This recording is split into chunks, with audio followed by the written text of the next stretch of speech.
Assim, podemos iniciar os trabalhos, para o que transmito a palavra ao presidente da mesa, o doutor Marcelo Vicente de Alckmin Pimenta. Bom dia a todos.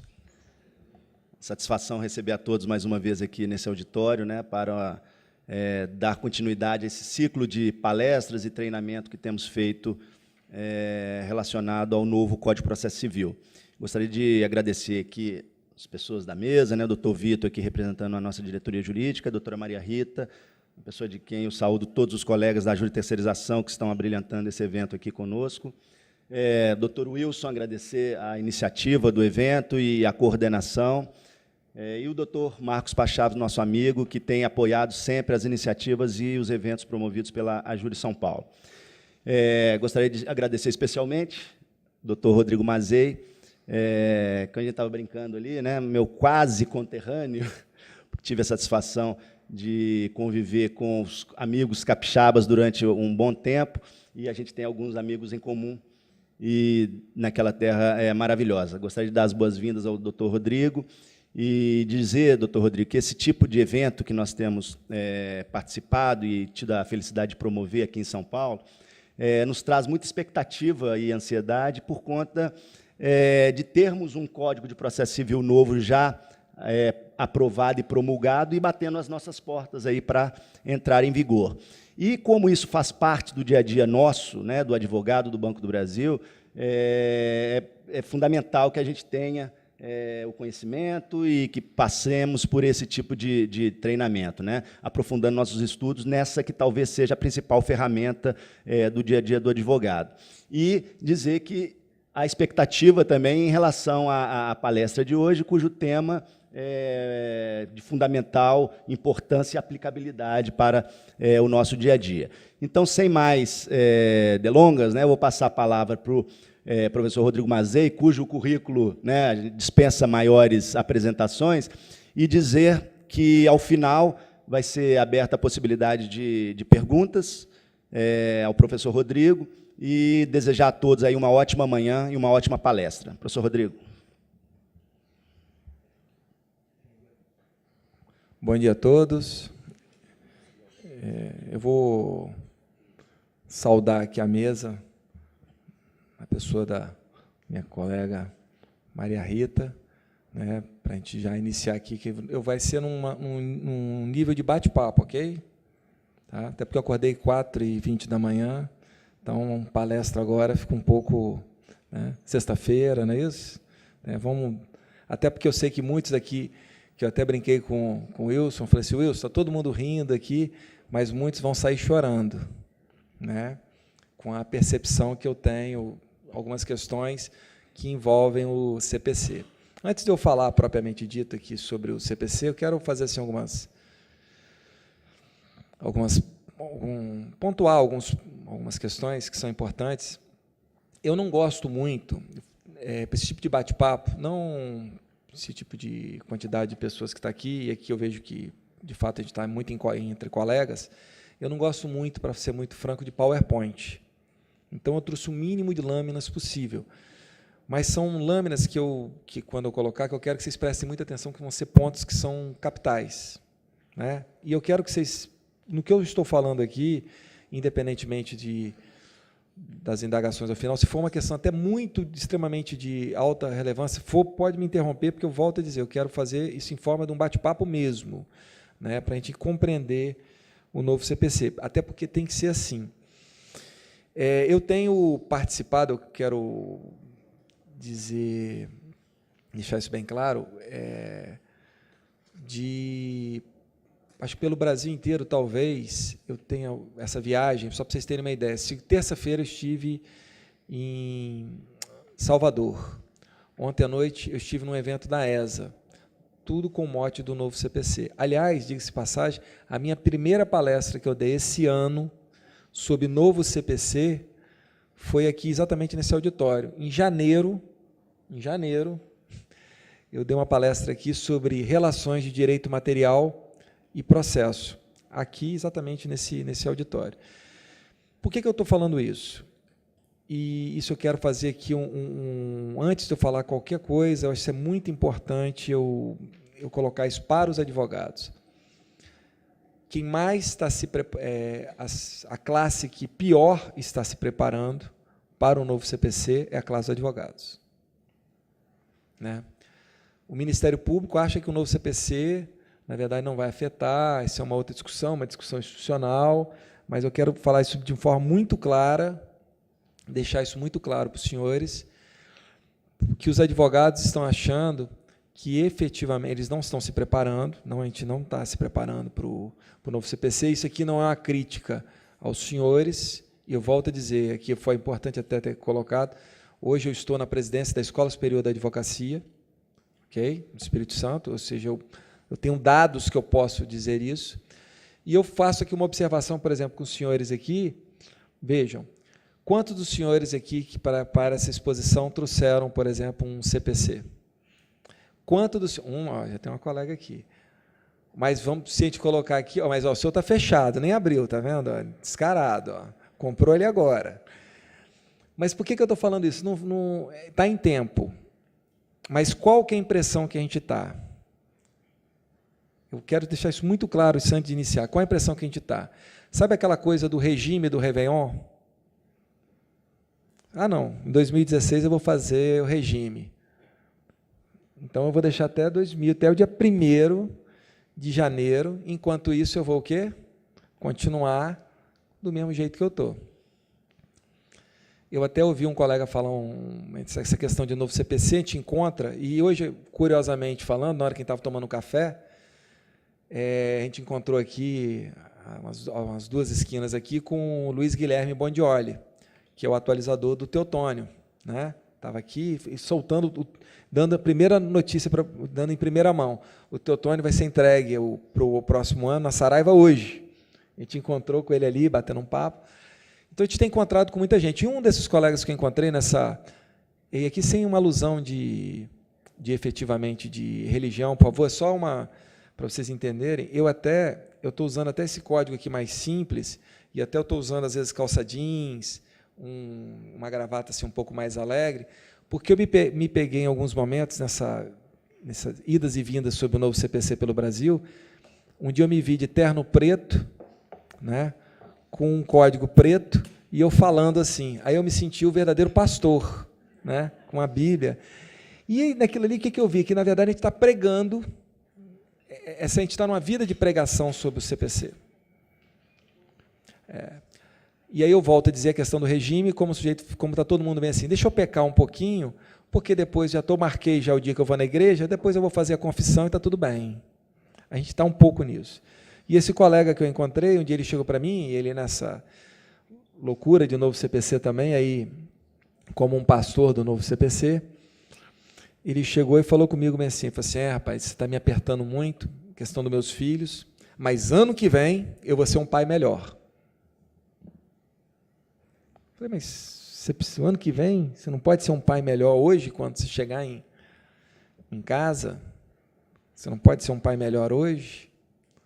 Falei, não. Aí eu falei, olha, existem situações que elas são continuadas.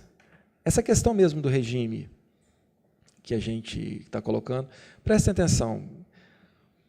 O que a gente comer hoje, a gente já está aqui em outubro, até o fim de dezembro, isso não vai ser mais difícil lá na hora de a gente fazer o regime em janeiro?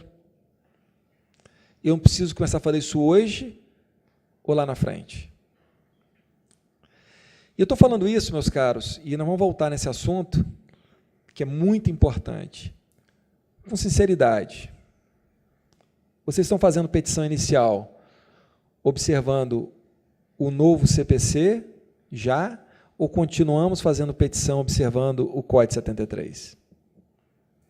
Ou está todo mundo fazendo petição inicial sabendo que em março, efetivamente, a gente tem ou seja, vocês estão fazendo petição? Eu não sei aqui em São Paulo, né? Acredito que não. No Espírito Santo, se eu entrar com uma ação hoje, provavelmente ela não vai acabar em março. Acredito que aqui não. E vocês continuam fazendo petição observando o Código 73? Não, isso é uma pergunta que ela é absolutamente capital. e eu vou falar isso um pouco mais adiante, mas eu quero alertar os senhores, vacatio legis, a gente aprendeu, todo mundo aqui que fez o curso de Direito, sem exceção, nós estudamos vacatio legis dentro de uma disciplina de Direito Civil. Eu tenho certeza absoluta. Ninguém aprendeu vacatio legis, estudando profundamente vacatio legis em processo. Alguém estudou isso? Não, alguém aqui pode ter estudado isso? Porque a vacatio legis de processo ela é diferente.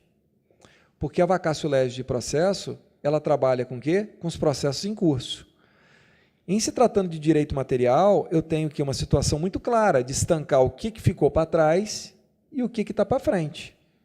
Agora, vejam, a petição inicial que vai ser dada entrada hoje, ela vai ser julgada com base no Código 73 ou com base no Código de 2015? Provavelmente. E aí eu já vou fazer uma pergunta para os senhores. Vejam, só olha a importância disso. Na hora que os senhores citam hoje uma jurisprudência, os senhores hoje, quando citam uma jurisprudência na petição inicial dos senhores, ou na contestação, essa jurisprudência, os senhores citam, e vou pegar um caso bem específico, uma jurisprudência fruto de um recurso repetitivo do STJ, que é uma situação que afeta banco, não é? Recurso repetitivo não é uma questão que afeta banco? Quando vocês citam essa jurisprudência, vocês citam ela como norma ou citam como um elemento para convencer o julgador? A jurisprudência hoje, no sistema de hoje, em outubro, ela é norma ou ela é só uma forma de convencer o julgador? Mas, meus caros, a partir de março, especificamente esse caso que eu estou falando, julgamento de recurso repetitivo, não é só mais poder de convencimento. É o quê? Norma.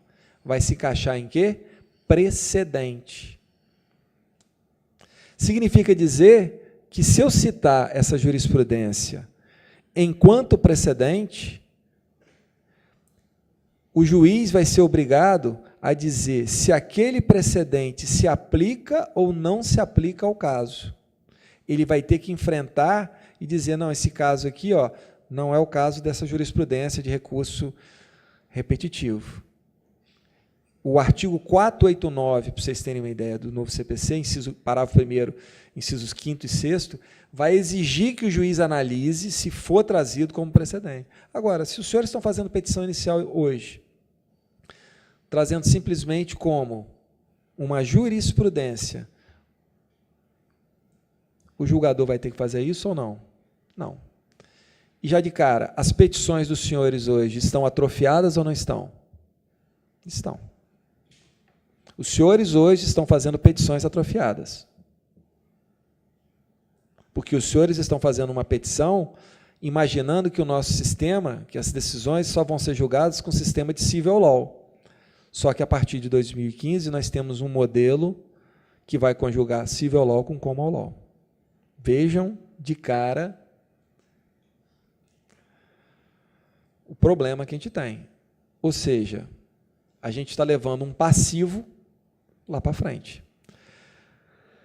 Melhor dizendo, a nossa petição de hoje, ela não tem, se for feita com base no Código 73, ela não vai ter a performance que eu posso ter com a petição do Código de 2015. Isso é grave ou não é grave? Muito grave. Então, meus caros, eu quero dizer para os senhores, e aí eu vou pegar aqui uma palavra aqui que eu achei que foi muito bacana. Marcelo disse aqui para mim que o CPC está batendo as nossas portas. Ele não está batendo as nossas portas, não, Marcelo. O CPC já pegou o elevador. Em algumas partes, o CPC já sentou na nossa sala. E, às vezes, ele sentou e entrou dentro da nossa casa com um sapato sujo, sujando a nossa casa. Então, quando eu conversei com o Wilson, falei, Wilson, esse é o maior problema que a gente está vivendo hoje, é que as pessoas estão esperando o Réveillon. E o Réveillon, na verdade, é só uma data, é uma ficção. O que é o Réveillon? Uma ficção que a gente tem para essas nossas metas. Então, Então, essa é uma premissa que é muito séria, que eu quero que vocês entendam. Nós vamos voltar nesse assunto, mas eu quero já fixar, deixar muito claro isso para os senhores. Bom, vou pedir uma gentileza. Você pode... Passa a primeira... Está bem pequenininho, né? Vocês estão conseguindo enxergar alguma coisa? Aqui atrás está conseguindo ver. Então, beleza. Né? Não foi de propósito que eu fiz bem, porque eu quis colocar poucas lâminas. Qual a primeira questão que a gente coloca? O primeiro ponto que a gente tem que colocar. O que a advocacia está... e aí eu vou falar sobre... Olha como é que a gente está mal preparado. Terça-feira, eu voltei no TRT da 5ª Região, que é Salvador. Sabe quantas vezes que eu já estive em Salvador para falar sobre o novo CPC? Só Rodrigo. Sabe quantas vezes que eu estive no TRT da 5ª Região para falar sobre o novo CPC? 3 vezes. E eu, por curiosidade, eu perguntei quantas oficinas o TRT tinha feito. Você sabe quantas oficinas que o TRT da 5ª Região já tinha feito sobre o novo CPC? 12. Aí eu falei, qual o total de aulas, de horas, que os juízes do TRT da 5ª Região já tiveram sobre o novo CPC? 412 horas. Eles já tiveram uma pós-graduação e um pouquinho mais sobre o novo CPC. Nós, como advogados, a gente está se preparando, ou quem está se preparando é a magistratura?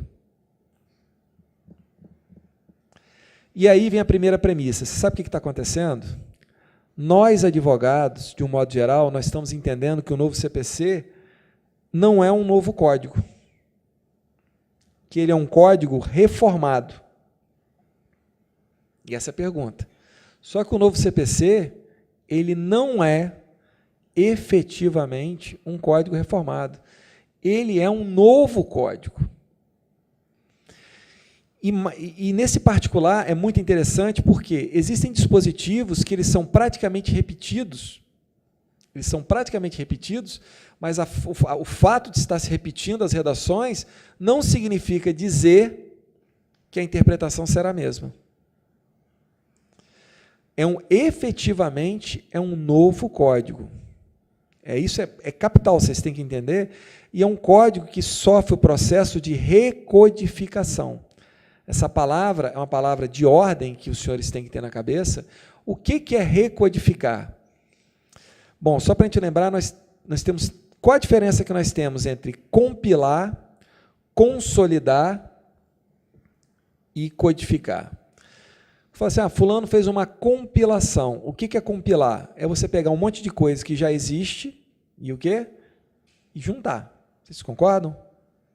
Fulano fez compilação da jurisprudência. Ele pegou tudo que tinha e colocou num corpo. O que é consolidar? E observando para efeito legislativo.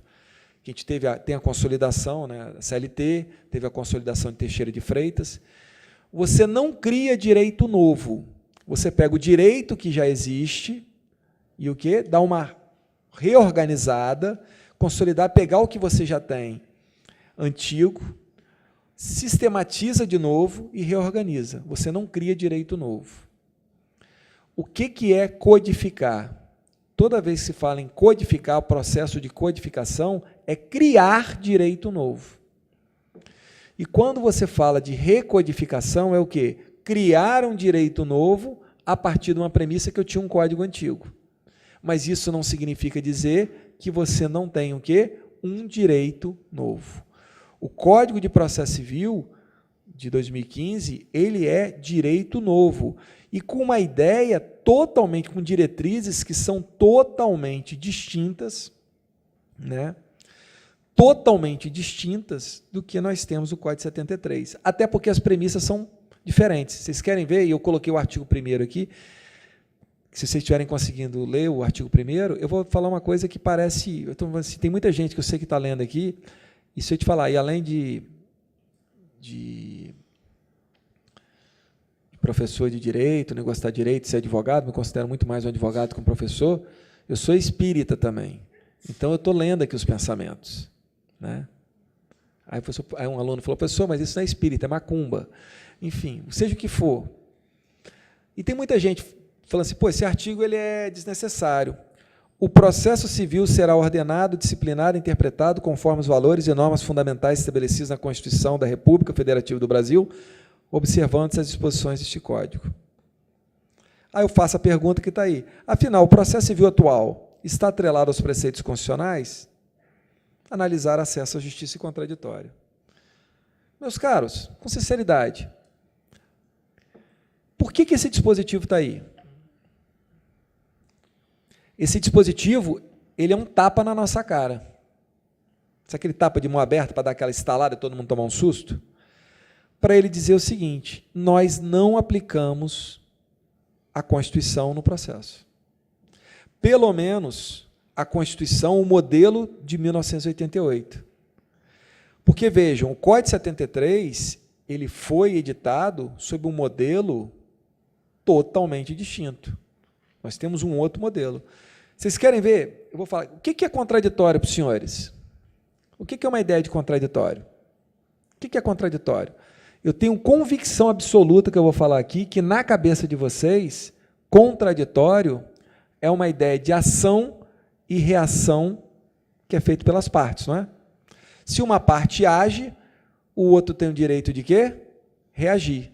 Não é assim que a gente aprendeu a ideia de contraditório? Mas o contraditório da Constituição Federal, será que é um contraditório só de ação e reação? Ou é um contraditório que vai além disso? Pergunto aos senhores, por que a gente vota? Por que a gente tem o direito de votar? E note que em 88 nós passamos a votar o quê? Ter direito a votar o quê? Para tudo. Porque antes de 88 a gente só votava para determinadas situações. Vocês concordam comigo? Quem é de...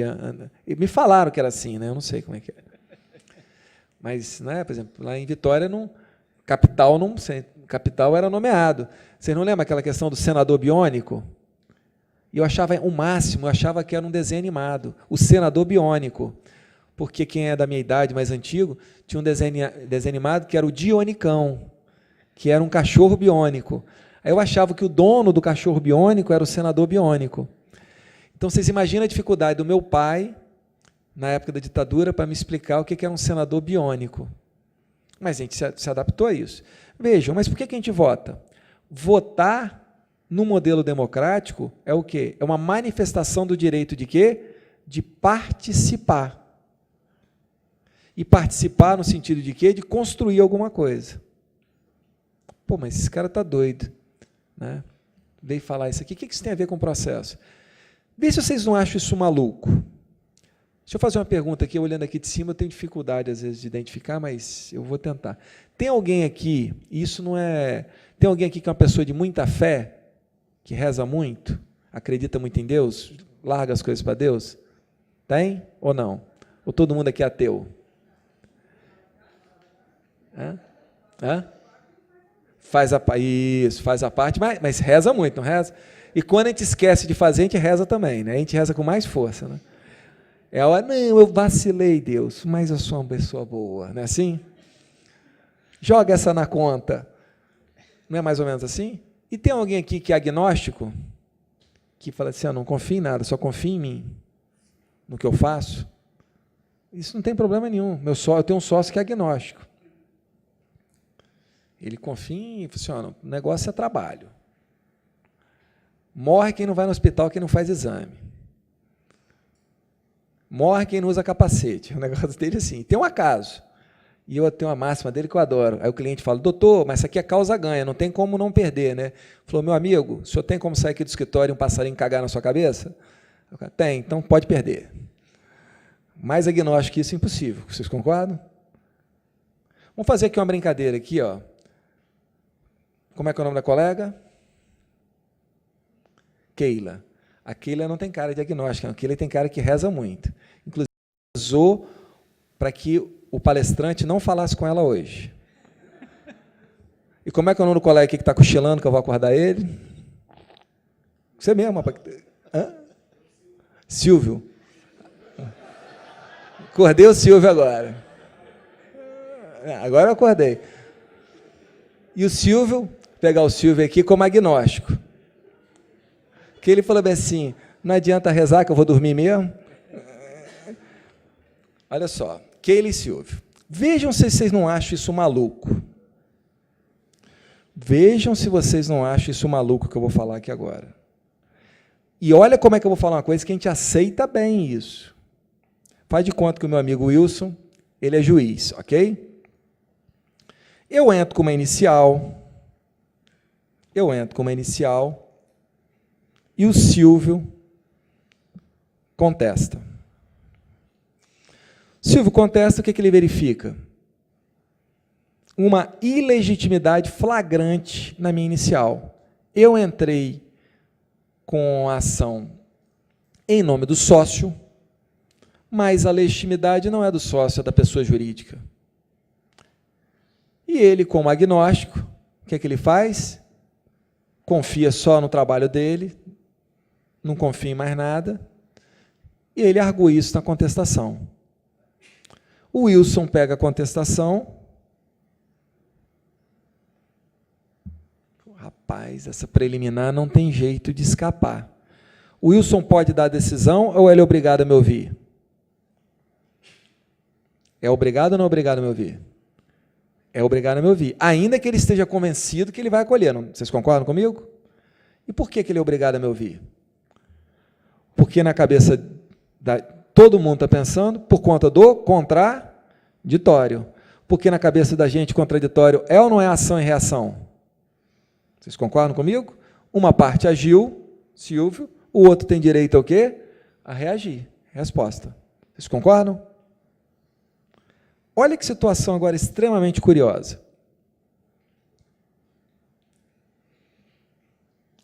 Olha essa menina, você vê que ela tem cara que reza mesmo.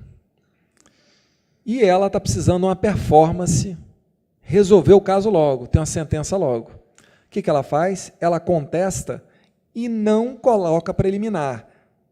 Ela não coloca preliminar. Mas ela sabe que tem a preliminar. E qual a opção dela? Para que a preliminar seja acolhida, porque o processo dela vai ser mais rápido. Ela vai o quê? Rezar. Ela vai rezar para quê? Doutor Wilson, alegue a ilegitimidade de ofício. Doutor Wilson, alegue a ilegitimidade de ofício. E se ela conseguir passar esse pensamento para a cabeça do Wilson, o Wilson vai decidir de ofício sobre a ilegitimidade. Ele precisa ouvir alguém ou ele pode dar essa decisão? Vocês entenderam o que eu estou falando? Ele precisa ouvir alguém ou ele pode dar a decisão sem ouvir ninguém? Só a cabeça dele. Pode ou não pode? Pergunto para os senhores, qual a decisão mais ditadora? A decisão que não ouve ninguém ou a decisão que pelo menos ouviu uma parte, ouviu o Silvio? Quem é que deixou, por exemplo, essa segunda decisão, no caso da Keila, ele deixou alguém participar de alguma coisa ou ele, na verdade, falou, eu vou decidir e está decidido? O que eu estou falando aqui é uma coisa do nosso dia a dia, não é? A gente estranha isso? Não. Por quê? Nós fomos forjados a um processo que não é o quê? Constitucional. Porque é inadmissível em nenhum país democrático, nenhum, Itália, França, que o juiz possa decidir com base em fundamentos, ainda que ele possa declarar de ofício, sem ouvir as partes. Porque se o juiz fizer isso, ele não está permitindo o quê? A participação das partes. Eu tenho uma decisão o quê? Antidemocrática. As partes não o quê? Contribuíram, ele alijou das partes a contribuição para a formação da decisão. Por isso, meus caros, que não é à toa que o artigo 10 do novo CPC, ele é absolutamente explícito no seguinte sentido: o juiz não pode decidir em grau algum de jurisdição com base em fundamento a respeito no qual não se tenha dado oportunidade de se manifestar, desculpa, vou repetir aqui, o juiz não pode decidir em grau algum de jurisdição, com base em fundamento a respeito do qual não se tenha dado às partes oportunidade de se manifestar, ainda que se trate de matéria sobre a qual deva decidir de ofício. Porque o contraditório não é de ação e reação. Nós temos que ter um contraditório de quê? Participação. Por que esse artigo 1º está lá por conta disso? Vocês querem ver? Aí você fala, mas isso aqui é... Vejam, se eu for ouvido, o que deixa com mais raiva de vocês, como vocês são advogados? O juiz não examinar os seus fundamentos ou o juiz julgar contra? Uma decisão contrária, que o juiz debateu com seus fundamentos, te deixa chateado? Deixa. Mas você vai o quê? Você tem até como recorrer, não tem? O que deixa o advogado irritado? Quando tem uma decisão, e a decisão o quê? Não tem diálogo nenhum com os nossos fundamentos.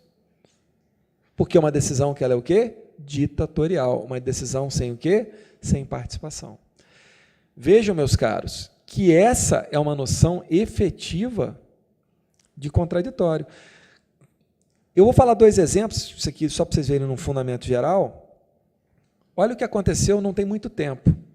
Eu tenho dado batido papo com desembargadores dentro, às vezes, dentro do gabinete mesmo, eles fazem cursos para a própria assessoria.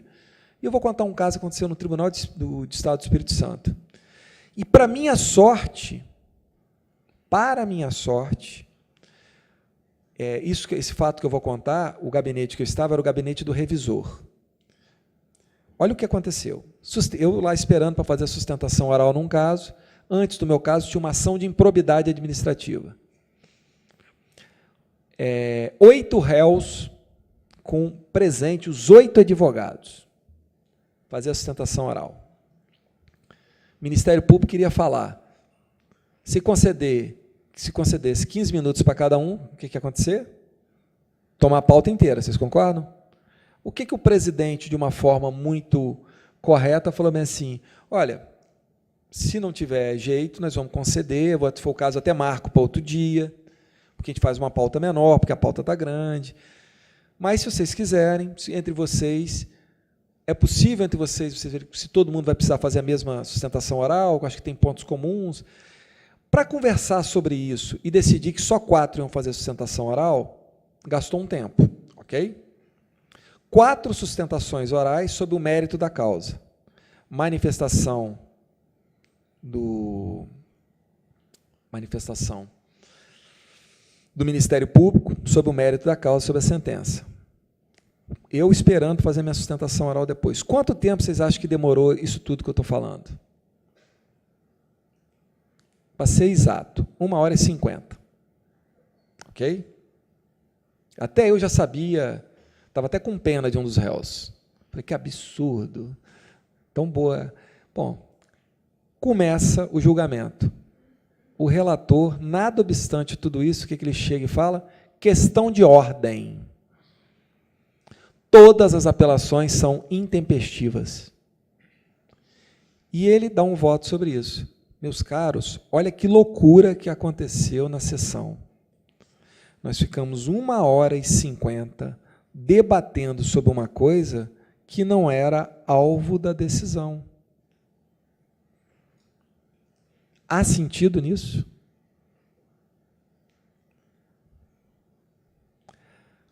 Eu, quando falei isso, esse desembargador que era o revisor, e eu falei, o senhor lembra desse caso, tal? Aí ele falou assim, mas ei, o que você achou? Eu falei assim, eu achei que o relator me fez de palhaço. O senhor também, todos os colegas, o presidente. Porque nós ficamos igual palhaços lá, ouvindo sustentações sobre temas que não tinham sido cogitados. E eu falei, o senhor sabia disso? Ele falou, não. Aí ele falou assim, e o pior de tudo, Mazei, que a apelação não é, as apelações todas não são intempestivas. Porque naquela semana, foi uma semana de greve do judiciário, todos os prazos estavam o quê? suspensos. E a greve foi tão grande que, na verdade, quando saiu publicado na frente, e a publicação foi retroativa, porque até o diário estava em greve. Pergunto aos senhores, se aquele desembargador tivesse intimado os apelantes para eles explicarem isso tudo tinha acontecido? Mas ele deu uma decisão o quê? Ditatorial.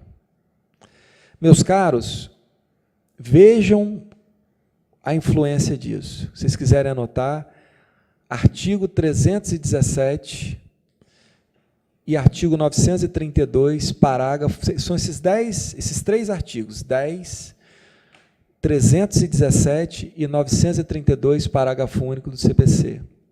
Nenhuma nulidade, qualquer que seja, inclusive em grau de recurso, poderá agora ser declarada de ofício sem o quê? O prévio contraditório. Porque o contraditório, este contraditório que o Código quer, é um contraditório de quê? De diálogo. E digo mais, e vocês vão olhar no artigo 8º do novo CPC, que um dos princípios do novo CPC é o princípio de quê? Da eficiência. Pergunta aos senhores, se aquele infeliz daquele relator, ele tivesse intimado os apelantes, hipótese 1, como era o caso, não fosse em caso de intempestividade, nós tínhamos perdido 2 horas do julgamento? Não. E se fosse caso de intempestividade? Que ia ficar mais claro a partir da própria manifestação daquele que, vocês concordam comigo? Ele precisava levar aquilo para a sessão ou ele podia dar uma decisão monocrática? Qualquer das duas opções, o contraditório propiciaria uma decisão mais o quê? Eficiente. E o princípio da eficiência decorre ou também não decorre de um... Tem palavras que eu não consigo falar, tá? Eu vou tentar falar essa que é difícil. Corolário. Consegui? Saiu? Saiu? Tem palavras que eu não consigo falar, Keila. Eu vou olhar para você aqui agora, que você vai me inspirar, eu vou conseguir falar uma palavra muito difícil. Já fiz terapia por causa dessa palavra. Posso tentar? Posso? Iogurte. Saiu? Vocês conseguem falar essa palavra? Eu tenho um bloqueio, quando eu começo a ficar nervoso, eu falo, não, me vê uma bebida láctea aí, por favor. Bom, o panorama é diferente ou não é diferente? E eu quero que vocês notem uma coisa, isso é legal pra caramba. Aonde é que está escrito no sistema do agravo de hoje, no agravo de instrumento de hoje, que o desembargador, se faltar uma peça, ele não pode intimar o agravante? Onde é que está escrito isso? Aqui tem algum lugar escrito isso ou não tem nenhum lugar escrito isso? Aí você fala, mas ei, você está subvertendo tudo, porque tem lá falando que tem peças que são o quê? Obrigatórias, não tem? Mas quando a petição inicial, inclusive no mandado de segurança, você deixa de juntar uma peça obrigatória, o juiz não é obrigado também a te intimar? Aonde é que está escrito que no agravo é diferente? Porque nem pode, porque isso já seria o quê? Inconstitucional. Mas vejam, nós aceitamos passivamente isso e continuamos aceitando passivamente, porque nós somos o quê? Nós fomos cunhados a um processo que não está submetido aos valores constitucionais. Esse é o ponto capital. Hoje a gente aceita um processo, uma ficção de uma ditadura. Você sabe o que já aconteceu comigo? E por sorte caiu para o mesmo relator, eu entrei com 2 agravos. Ok? Eu entrei com 2 agravos, ok? Na hora que você... Agravo físico. Na hora de montar, quem monta o agravo? É meu escritório ou é a distribuição? Vocês concordam? Na hora de botar na autuar? Você sabe o que aconteceu? E tinha, no nosso escritório, e vai uma dica para vocês, nós numeramos os nossos processos. Então, para evitar esse tipo de coisa, vai com uma numeração, não em cima, embaixo, nossa. Então, vai assim, Machado, Mazei, Pim, MMP, tem um carimbo e vai tudo numerado. Vocês concordam comigo que se sumir alguma coisa lá, eu tenho um controle? Eu tenho pelo menos um argumento para dizer que eu tenho um controle. Se eu juntar tudo, como é que eu vou dizer que eu tenho um controle? Você sabe o que aconteceu, meu cara? Parte desse processo, desse instrumento, foi para outro processo. E do outro foi para o outro. Veio a primeira decisão, pá! Inadmito agravo. Veio a segunda decisão, o desembargador, tem algo errado. Baixa em diligência. Por sorte, e aí coisas de tribunal menor, enfim, mas por uma sorte, eu estava naquele dia no tribunal, quem que eu encontro descendo do elevador? O próprio desembargador. Eu disse, mas vi um negócio lá do seu escritório muito estranho. Eu vi um agravo que misturou as peças de 2. E o segundo mistura... Eu falei, não. Aí eu falei, tem até isso. Ele falou, não, você vai lá amanhã. Ele falou assim, inclusive está lá que eu ia baixar isso em diligência.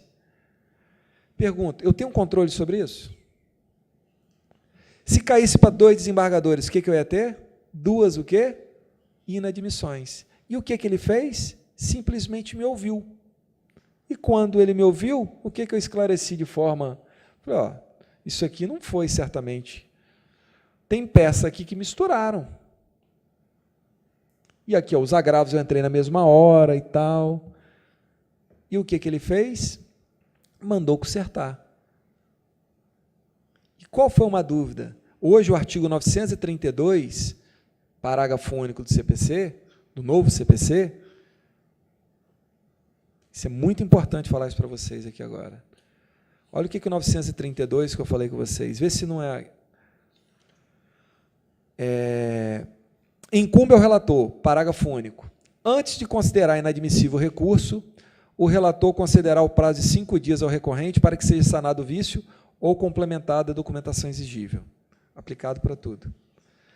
Aí olha que ele chegou para mim e falou bem assim, mas Mazei, eu não posso aplicar esse dispositivo porque esse dispositivo é do novo CPC. Eu falei, mas excelência, a Constituição, o contraditório participativo é desde 88 ou a Constituição só vale também a partir do novo CPC no processo?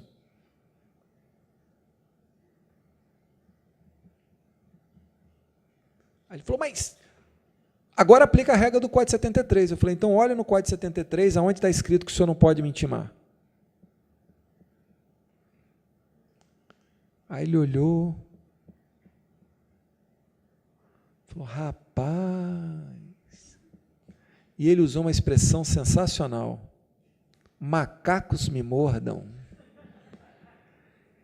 E o que ele se tocou, que é o que eu quero que ele tinha um preconceito, ele continuava aplicando o quê? O código da época da ditadura, porque ele falou bem assim, e ele falou assim com todas as letras, ele falou assim, Mazei, agora eu entendi o que esse artigo 1º do novo CPC diz, e essa palavra, e essa expressão é dele, e eu peguei dele, é um tapa na minha cara, ou seja, nós não aplicamos a Constituição. Pergunto para os senhores, o CPC, então, existem disposições que nós vamos aplicar em março ou elas já se aplicam hoje? Já se aplicam hoje. Não é interessante isso? E vejam, eu salvei 2 agravos com base no quê? No CPC de 2015, não. Na interpretação o quê? Constitucional. O que é acesso à justiça para vocês, para pegar outra questão? Eu estou indo bem devagarzinho aqui assim, mas vocês podem me interromper, tá? Estou conseguindo ser claro? Isso é um assunto faixa preta, tá? Isso é um assunto difícil. Eu só estou falando isso aqui porque a gente está entre colegas aqui, porque se eu estiver entre estudantes, às vezes as pessoas têm dificuldade em entender isso. E isso tudo vem daquilo que eu comecei a falar com vocês. A vacatio legis em processo, ela é dinâmica ou ela é em gavetinha igual ao direito material? Ela é dinâmica. Bom, o que é acesso à justiça para vocês? Eu vou contar um caso que foi muito difícil para mim. Muito difícil. Eu tinha um contrato de honorários numa causa, era um processo de 20 milhões. Uma causa no valor bom, vocês concordam comigo? E eu tinha uma cláusula de êxito de 12%. Dá um dinheiro bom, não dá? Dá um dinheirinho bom, não dá? Como é que foi a sentença em primeiro grau? Eu contestei. Falta de interesse de agir na modalidade adequação. Aí o sujeito recorreu para o tribunal. O tribunal deu a seguinte decisão: olha, eu não posso conhecer do recurso, porque a guia, o recurso da outra parte, a guia da apelação não deixa claro quando foi feito o preparo. Isso é o borrocado. Isso é uma coisa de controle absoluto, né, do recorrente, você imagina, né? Aí o cara recorreu para o STJ. E na hora de recorrer para o STJ, um colega do escritório do outro escritório fez a apelação e o STJ não conheceu do recurso especial por falta de procuração. E isso não pode ser sanado na instância excepcional. 20 milhões, 12% dá quanto? Dá um dinheirinho bom, não dá? Aí eu olho a minha cláusula dos meus honorários. Em caso de êxito, falei, puta, eu tive êxito, não tive? Meu cliente, o engenheiro, olha a primeira pergunta que meu cliente faz. Pô, ganhamos, hein? 3 vezes, né? Falei, 3 vezes. Quer dizer, então, que o judiciário falou 3 vezes que eu tenho razão, né? Aí eu falei, não falou nenhuma vez. Ele, como? Aí eu explicar isso para o engenheiro. Vocês, onde convir comigo, que é difícil, né? É difícil. Eu, fazer um parênteses aqui, eu namorei muito tempo com uma menina que era arquiteta, uma moça que era arquiteta. Tem que explicar a menina, moça, né? Porque, ainda mais quando é arquiteto, né? Para ficar claro. Não, sim. E as festas que ela tinha, e ela tinha uma irmã que era médica, eram as festas que eu odiava. Vitor, eu odiava ir nas festas. Porque eu ia na festa, cara, o que o arquiteto falava? Ah, eu fiz o projeto assim, estou usando material tal, acústico, fiz aqui, aproveitei. Todo mundo entendia o que o cara falava. A médica, tem um tratamento e tal, isso faz bem, não faz mal, todo mundo entendia. Aí você imagina eu nessa festa, eu estava numa festa dessa, com essa dúvida na minha cabeça, quando aconteceu esse fato, eu namorava com essa menina, eu chegar para o pessoal que era médico e arquiteto, que tudo que eles falavam eu entendia, e eu falava assim, rapaz, eu estou num dilema, ganhei um processo por falta de interesse de agir em modalidade de adequação, e eu não sei se isso é êxito. O que os caras iam falar? Você está completamente o quê? Afastado de Deus. Qual foi a minha sorte nessa festa, quando eu estava pensando nisso? Sabe qual foi, Maria Rita? Entrou um sujeito na festa. Quando que a festa é o seguinte, ela tem um negócio da educação. Um fala, não é assim? Antes do pessoal ficar bêbado, é assim. Depois que bêbado, todo mundo, para falar, levanta a mão. Mas antes, um fala, aí depois outro fala. E eu ia me escondendo, né? Mas chegou na minha vez, eu era o último, eu tinha que falar. Falei, cara, o que eu vou falar? Aí, de repente, cara, entra um sujeito assim na festa, foi a minha salvação. Aí eu apontei para ele, tá vendo aquele cara lá? Aí todo mundo olhou, tô. Penhorei os bens dele todinho. Aí todo mundo entendeu. Porque isso é o quê? O que as pessoas, o quê? Entendem. Por que eu estou falando isso? O que te acostumou com acesso à justiça? E eu, naquele meu caso, dos 12% de honorários, você sabe o que o meu cliente chegou? Ele fez essa primeira pergunta. Aí eu falei, não, mas nós ganhamos e tal, e ganhamos, e ganhamos, e ganhamos. Aí ele falou, sim, mas se eu te fazer uma pergunta, ele pode entrar com ação de novo contra mim? Eu falei, pode. Eu falei, você vai me cobrar de novo? Eu falei, vou. Ele falou assim, mas não tem sentido. Ele falou assim, então quer dizer que, sim, que eu construo alguma coisa, o material está errado, eu tenho que construir de novo? O problema, você vai ter que pagar de novo?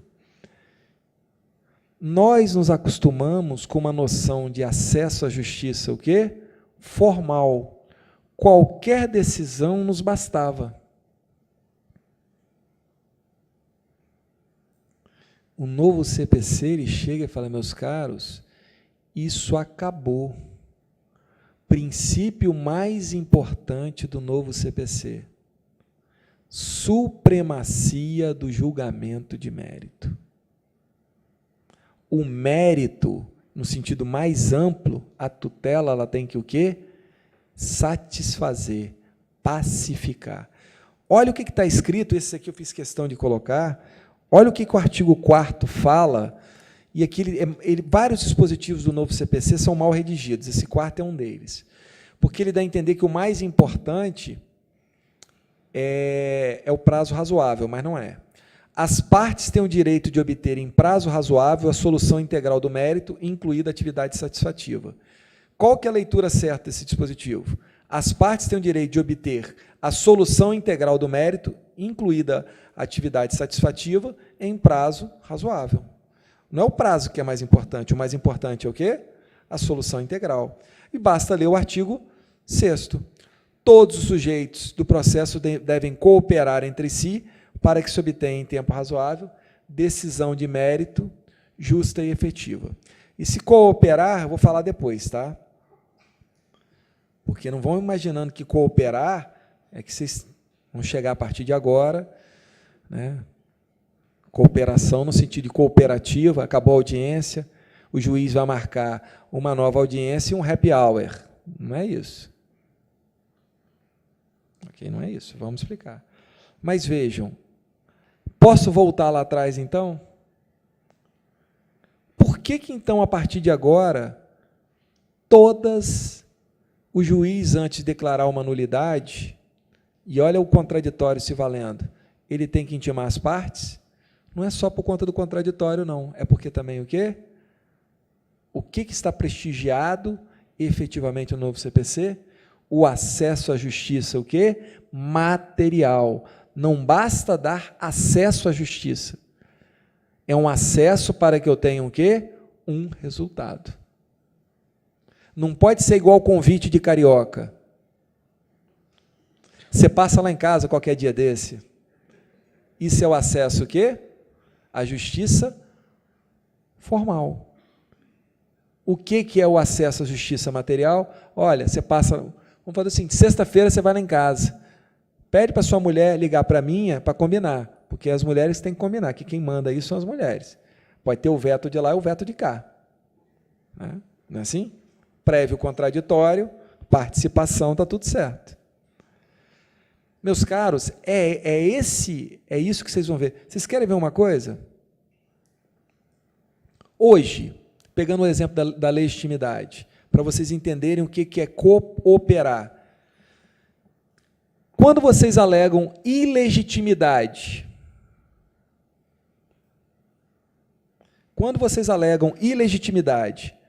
os senhores, na petição inicial dos senhores, os senhores indicam quem é o legítimo? Ou simplesmente isso não é problema seu? Como é que são as preliminares de legitimidade? Me inclui fora dessa. Não tenho nada a ver com isso. Não é assim? E vocês não acham uma coisa maluca isso, não? Aí o juiz extingue aquele processo porque a parte errou e o cara tem que começar do zero lá atrás? Isso é uma noção de acesso à justiça? Meus caros, vejam a aplicação do artigo 4º e do artigo 6º do novo CPC. Artigo 338 e 339 do novo CPC. Se o réu alegar na contestação ilegitimidade, ele necessita indicar o quê? Quem é o legítimo. Porque o autor vai ter a opção de fazer o quê? Contraditório e acesso à justiça. Analisar o que o réu disse e falar, de fato o réu está certo. Isso procede. Exclui ele que eu continuo com outro. Pago honorários menor, mas eu continuo com outro. Ou, não, o réu está errado, eu quero ele mesmo. Isso é uma noção de quê? Contraditório com participação e o quê? Acesso à justiça. O sistema ele é diferente ou não é diferente, gente? Esse código é um código novo ou é um código reformado? Posso falar um negócio? Peço desculpas, meninas, não quero ser grosseiro, tá? Tem uma ali que eu estou sentindo que ela vai achar que eu vou ser grosseiro, vou ser chulo, mas não vou ser, tá? Vou tentar. Se vocês forem contratar um advogado hoje, se vocês forem fazer uma prova de contestação, na prova, desculpa, da peça, é uma contestação. Se ele deixar de fazer se ele deixar de na contestação fazer preliminar, vocês contratam ele ou vocês reprovam? O que a gente tem na cabeça? Advogado que não faz preliminar é um advogado o quê? Ruim, não é? Porque a preliminar, no sistema do Código 73, a priori, ela leva ao quê? A extinção do processo. E o sistema hoje, ele aceita ou não aceita a extinção do processo tranquilamente? No Código de 2015, a preliminar, ela vai ser para extinguir ou para sanar o processo? Para sanar. Eu costumo dizer, e aí eu estou fazendo hora aqui, porque eu estou com vergonha de falar sobre isso, que eu fico muito envergonhado de falar sobre isso, que hoje o advogado, ele projeta para a contestação todas as frustrações que ele tem como amante. Porque as preliminares que ele não faz em casa, ele faz na contestação. Mas vejam, esse efeito agora, estou falando de advogada também, tá? Advogado no sentido geral. Porque, vejam, porque isso, na regra do jogo, te cria um benefício. Mas no sistema novo, que é para sanar, será que a gente vai ficar fazendo preliminar de tudo? Se, na verdade, eu sei que a preliminar é inócua e que, na verdade, ela vai ser feita para sanar? O sistema muda ou não muda? O artigo 317.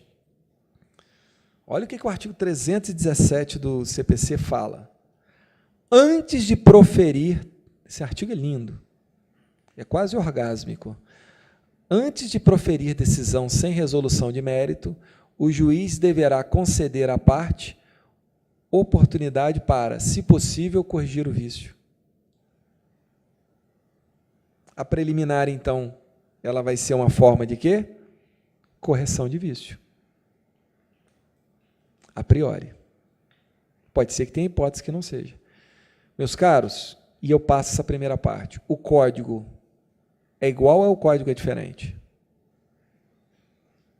O impacto da Constituição, observando esses dois pontos apenas, que isso aqui é um encontro rápido, tal, é só para deixar vocês de baixo astral mesmo, na sexta-feira, de falar bem assim. E aí vocês têm que pensar positivo. Olha só, nós estamos em outubro. É melhor começar o regime agora, não é? Dá tempo. E não deixar lá para frente. Mas o impacto da Constituição é um impacto violento ou não é um impacto violento? É um impacto violento. Então, essa primeira premissa, e eu vou colocar aqui, que eu, quando conversei com o Wilson, eu falei, Wilson, não é doutrinar, não é nada não, vai ser um bate-papo, por isso que é impacto essa palavra, impacto. Vocês entenderem para onde a gente está se metendo. A gente começar a raciocinar. E aí eu fiz os 10 pontos do novo CPC. 10 questões que o assessorista do fórum vai ter que saber. O pipoqueiro do fórum vai ter que saber. Nós temos 10 diretrizes, 10 questões. O sistema ele se fecha em 10 questões que elas são absolutamente fundamentais, que eu chamo de são as noções, se puder passar, são as noções. Lembra que eu falei que eu sou a questão do pastor? Silvio, você do jeito que está aqui, eu te garanto que se você com o Código de Processo Civil pretinho, você começar a pregar, e se você falar em de 10%, você vai receber um dinheirinho ainda, que vai ser o verdadeiro pastor. E dentro do pastor Mazei, estão aqui os 10 mandamentos. Isso aqui, se eu te falar, eu deixei já aqui disponível, tá? Então, isso aqui vocês vão estar disponibilizado. É bem pequenininho, tá? Para não... Todo mundo vai receber isso aí. Primeiro, o que é um código orgânico? Já olha só, já parti daquelas duas premissas para trás. Quais são? Uma, é um código novo, com grande diálogo constitucional, acesso à justiça e contraditório são os exemplos, né? E qual que é a principal diretriz que nós temos? Princípio de quê? Da supremacia do julgamento de mérito. Além daquilo, o que nós temos, que a gente vai encaixar aqui? Código orgânico. O que é um código orgânico? Alguém tem assim, à disposição para poder falar?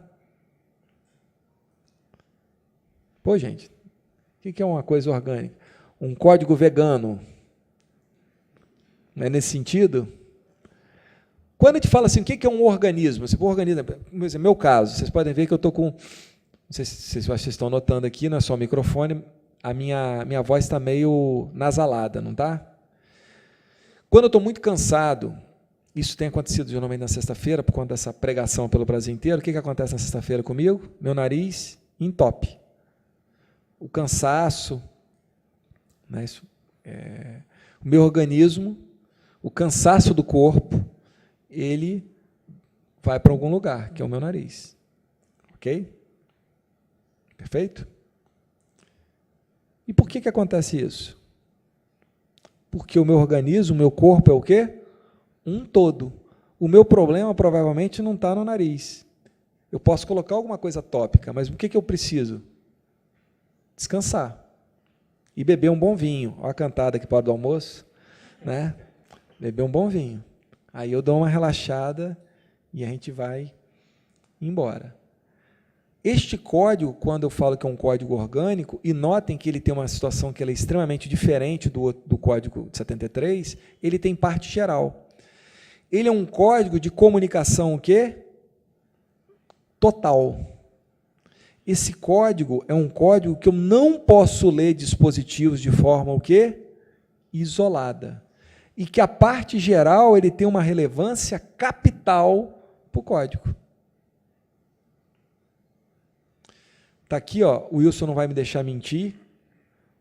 A gente vindo para cá, quando a gente encontrou com o Bondioli, o que nós conversamos? E vejam, e sem não estou querendo fazer propaganda do Teotônio Negrão, que vai sair para o ano que vem, vejam a responsabilidade deles que estão fazendo o Teotônio Negrão. Não foi editado o Teotônio Negrão, não sei se vocês notaram, em 2015. Vocês notaram isso? Não tem. Sabe por quê? Nem por qual de 2015, eles falaram assim, cara, nós temos, isso é uma conversa que todo mundo está fazendo, nós temos que interpretar e amarrar o código no todo, porque se eu ler só um pedaço, eu vou fazer uma interpretação daquele pedaço. Eu preciso dar noção nos comentários e na anotação de quê? No todo. O que nós acabamos de fazer aqui? Artigo 10, 317 e 932. Nós não analisamos o código no todo?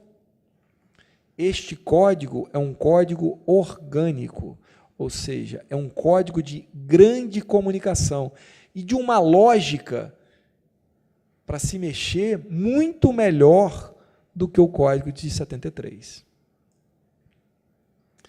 Vejam, só para vocês terem ideia, esse código aqui ele é menor. Ele tem 1072 artigos, 1072 artigos. E ele tem, olha como é que é lógico, parte geral, então, é algo que se aplica a tudo, perfeito? Depois, procedimento comum. Então, a regra é seguir isso.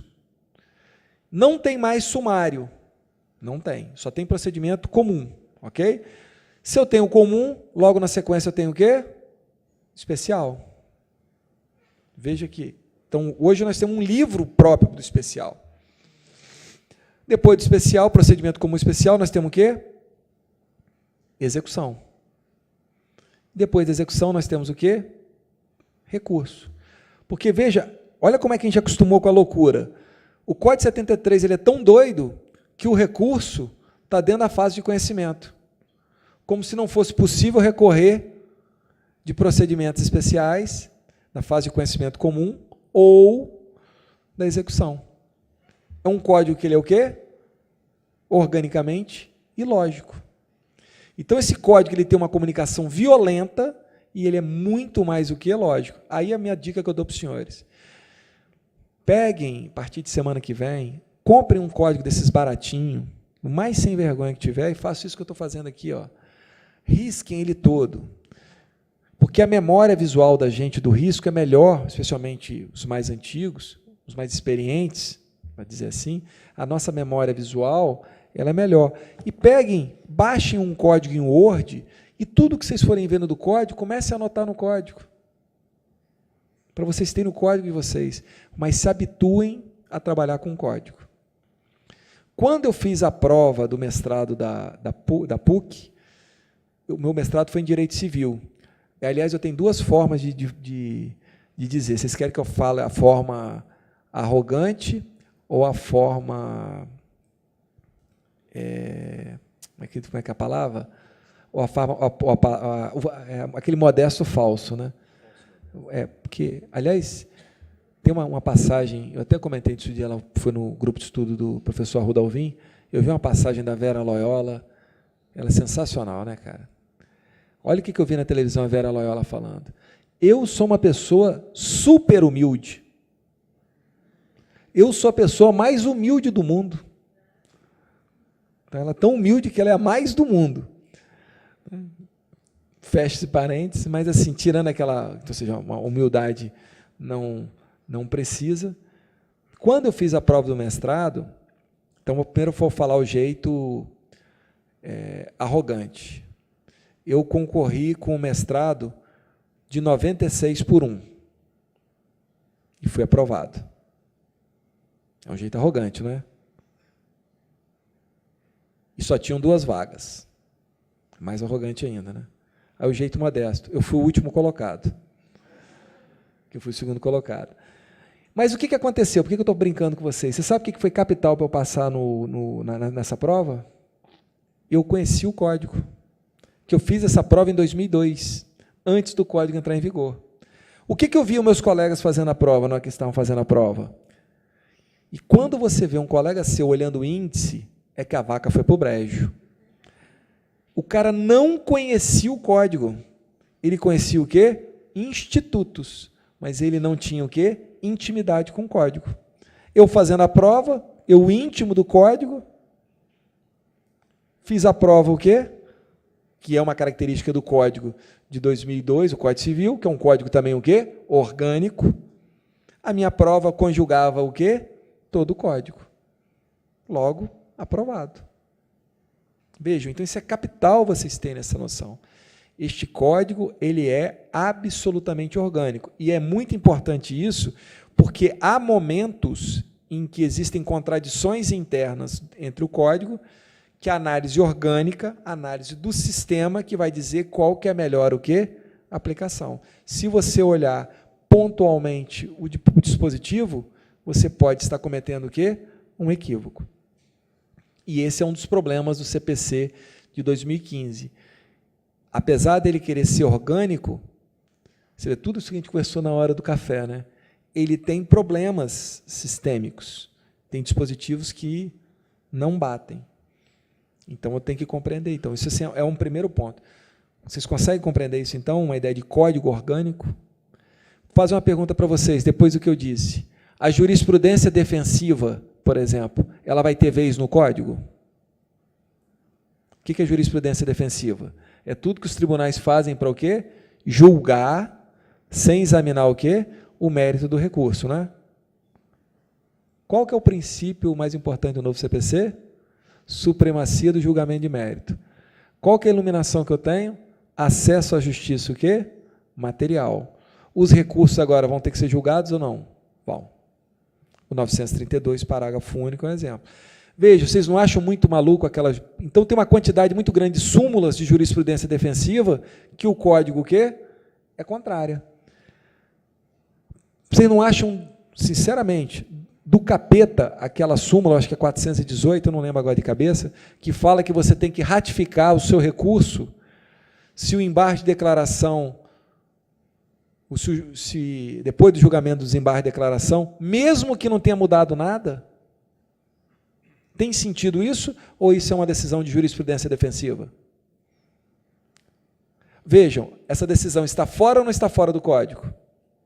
Fora do código. Então, você, através de soluções orgânicas, você consegue o quê? Reprimir isso tudo. Esse caso, especificamente, está pontuado no código. Essa súmula, ela está expressamente revogada. 2, que eu já falei um pouco. Nova estrutura formal. Nós estudamos o processo civil meio por gaveta. Processo de conhecimento, processo de execução, cautelar, não é isso? Há uma nova estrutura lógica no código que vocês têm que dominar, e é uma estrutura não só cronológica, como também o quê? Sincrética. Então, as regras, elas seguem o quê? Absolutamente uma nova estrutura formal. Isso vai fazer com que vocês trabalhem com código muito mais fácil. Gente, eu não estou decorando artigo. Não sei se vocês notaram, e aqui não está aqui, ó, os colegas estão vendo, esses dispositivos que eu estou falando não estão aqui, não é porque eu decorei, é porque eu me posicionei já no código. Às vezes eu posso errar um dispositivo, mas eu estou o quê? Absolutamente o quê? Posicionado no código, porque eu compreendi que ele tem o quê? Uma nova estrutura formal. Tem um amigo meu que falou bem assim, cara, eu sou uma viúva do 282. Eu amo o 282. Ele é bonito mesmo, né? Só que o 282 agora, ele é o quê? 319. Então, a gente precisa ter o quê? Esses novos marcos na nossa cabeça. Porque os marcos, eles são o quê? Totalmente distintos. E vejam que eu vou falar, vocês conhecem hoje a improcedência liminar, não conhecem a improcedência? Não tem improcedência liminar do pedido? O 285A? Se eu falo, olha só, gente, em princípio da supremacia do julgamento de mérito, eu estou falando só em julgar favorável ao autor, ou eu estou falando também em julgar o mérito também contra o autor? O princípio da supremacia do julgamento de mérito também aumenta o quê? As hipóteses de quê? Improcedência liminar. Porque improcedência liminar é ou não é julgamento de mérito? Compreenderam como é que a coisa vai mudando? E é tão interessante isso, vejam, hoje a gente cita o réu para o réu apresentar o quê? Resposta, não é? E a conciliação vem depois, não é assim? E na formação do CPC, o Código 73 é assim, não é? O novo código, o réu, por regra, ele não é citado para contestar, ele é citado para o quê? Conciliar, tem uma forma de autocomposição.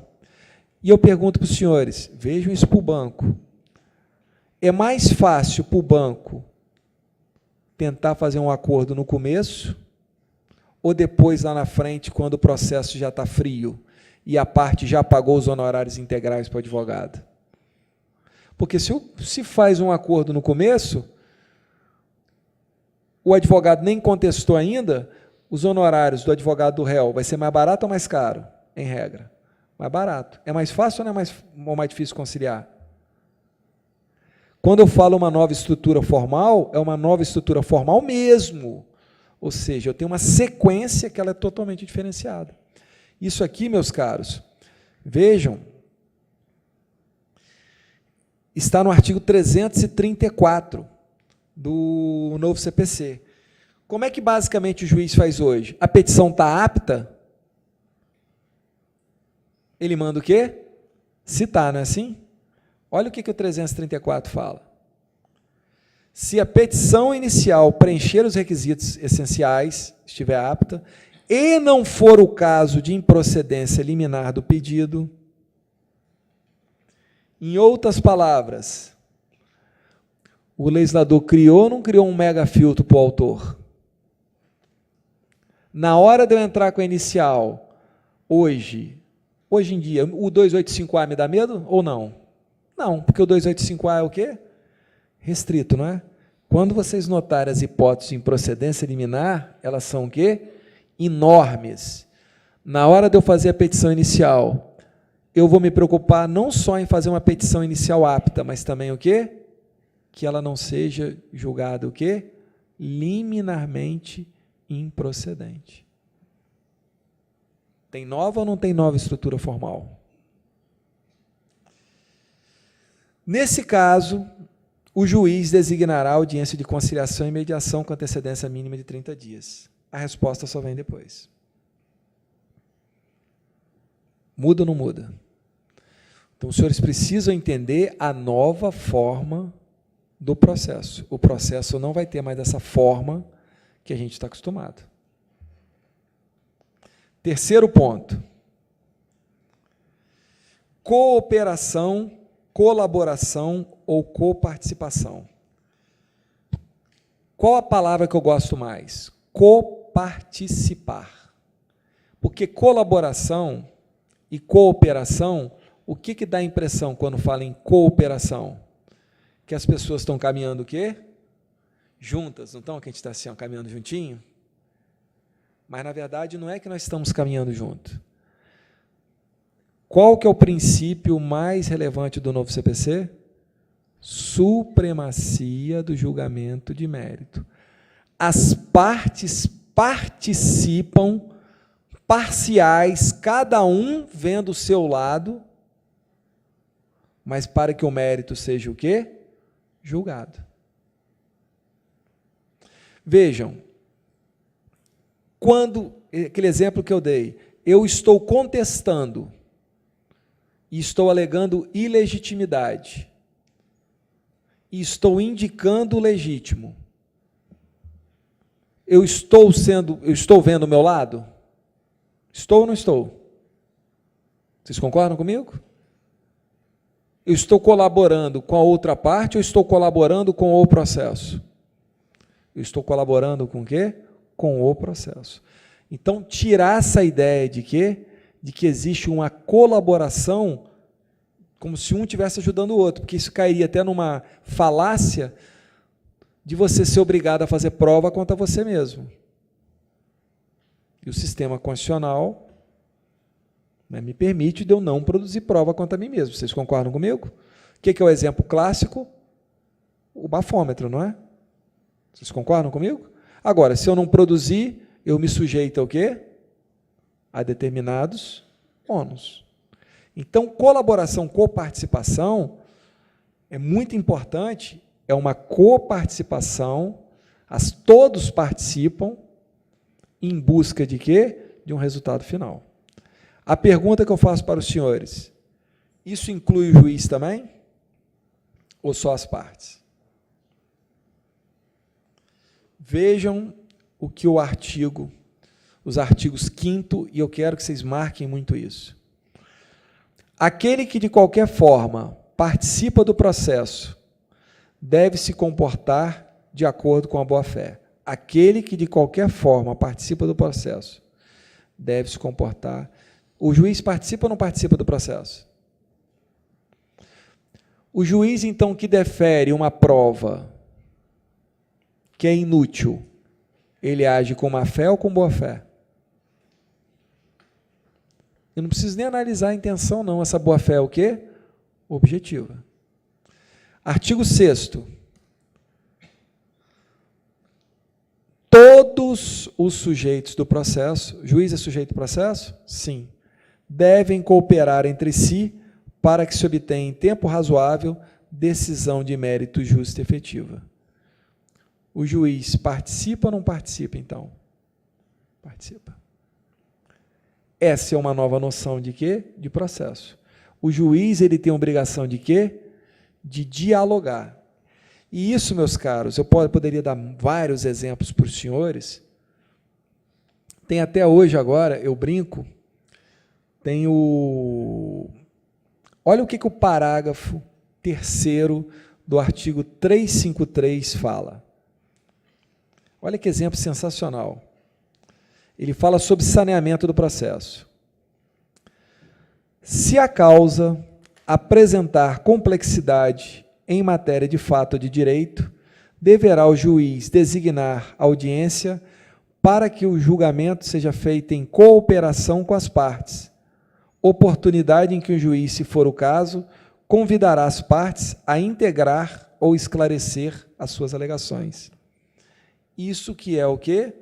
Coparticipação. Isso aqui até brinco que é o embargo a segunda parte, é o embargo de declaração ao contrário. Porque como é que é o embargo de declaração que a gente faz hoje? A gente não pede para o juiz esclarecer alguma coisa? O que o juiz vai fazer agora? Partes, venham cá para me esclarecer. Por que você quer essa prova? Isso é um processo de coparticipação ou não é de participação? Voltamos para a primeira hipótese. Isso é uma hipótese de contraditório, de ação e reação, contraditório de diálogo e participação. Meus caros, o sistema é igual ou diferente? É código novo ou código velho? Código novo. Aí entra no quarto ponto. Posição do juiz contraditório. O juiz, ele entra numa situação, se ele participa disso, ele é sujeito do processo, ele faz parte ou não faz parte do contraditório? Faz. E a motivação dele, e a motivação das decisões, ela passa a ter uma necessidade, está no artigo 489, parágrafo 1º, em vários dos seus incisos, eu posso ler um, apenas aqui para vocês terem uma noção. Esse dispositivo vem dando o que falar.